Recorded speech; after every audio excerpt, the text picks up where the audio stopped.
Hello everyone. So I'm Calvin Samuel Stephen, and today I'm going to talk about other services which are in Azure. It's none other than Azure App Services and different Azure App Service plans.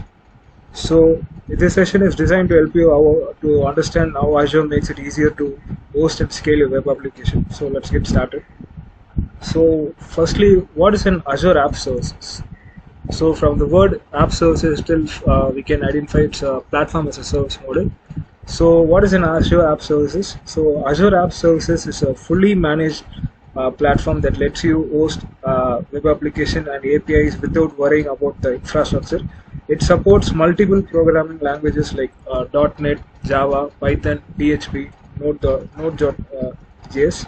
So we can deploy code directly from GitHub, Azure DevOps, or even local machine. So it includes like built-in load balancing, security, auto scaling, which makes it perfect for modern web development. So this is the basic and most important thing about Azure App Services. So why we use Azure App Services? Because Azure App Services are popular, so we don't need to manage any services or worry about the OS updates. Azure does that for you. So it's easily integrate with CI/CD pipeline, so your updates go live faster. And you can even set up staging environments to test your code before making it live. So it simplifies your development and releases processes significantly. So the major benefits in Azure App Services are like, so they are powerful features like they have auto scaling, so your application can handle more users without any downtime, so you can scale up and scale down resources. And they have built-in authentication and security, and they have custom domains and SSL support, and integration with Visual Studio and DevOps tools also. So there's no strict limit on how many applications you can create. Like so, each app service plan can host multiple Azure services. So we can use one service plan to like host two or more web applications. So if needed, you can request more quota through support ticket. So let's see what is an Azure App Service Plan. So an app service plan defines the pricing tier, location, and resources capacity for your application. So you can host in multiple apps under one plan, like I said before. So you can either scale up to a bigger machine or scale down by adding more instances. So it helps you balance performance and cost depending on your application needs. So what are the different pricing tiers and service plans? So we have like 5 pricing tiers, like free tier, shared tier, basic, standard, premium, and isolated, which will be learning them one by one. So the first one is called as free tier, which will be automatically enabled by Azure when you create a service plan by default.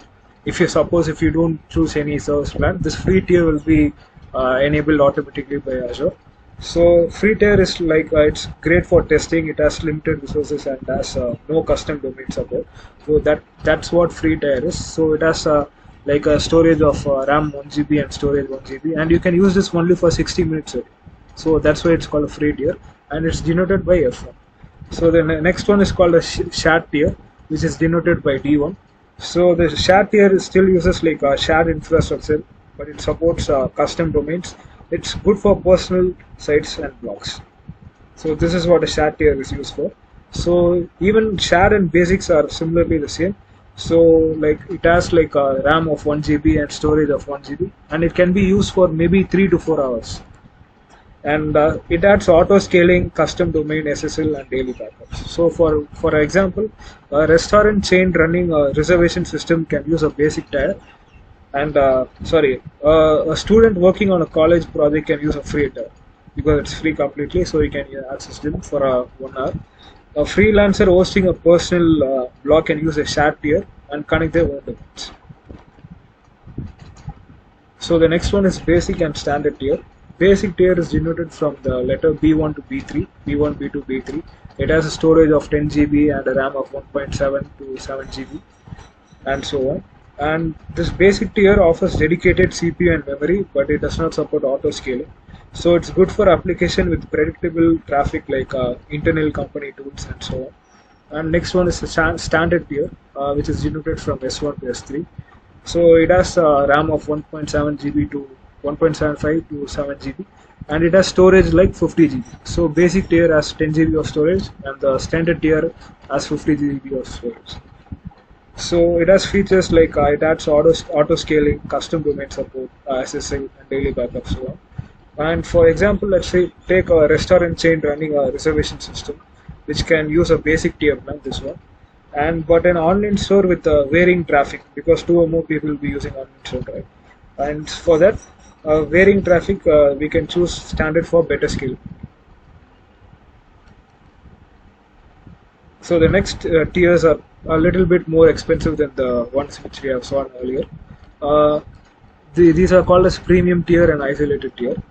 Premium tier are denoted by the letters P1, P3, P1, V3, and P5, V3.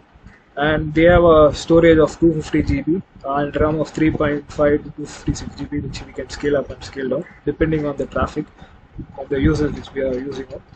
And premium tier is designed for high traffic performance heavy application, and supports SSD, VNets, and a large scaling system. So for example, if a video streaming service or an education platform during exam season, so they can use this premium tier, because an uh, exam season, the education platform will be like having more number of students using the same domain, right? So at that time, scalability option will be useful for this. So the next one is isolated tier, which is I1 to I3, I1, I2, and I3. It has a storage of 1 TB, which is more than the premium tier, and it has RAM of 8 to 32 GB, which is expandable, and it has CPU of 2 to 8 cores. And the features of this isolated tiers are it's ideal for apps needing full network isolation and advanced compliance. And this isolated tiers mainly run in a private environment.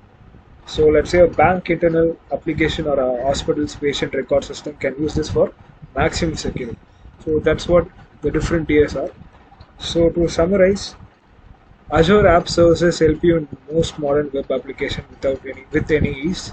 Your app services plan decides the cost, the speed, and scaling.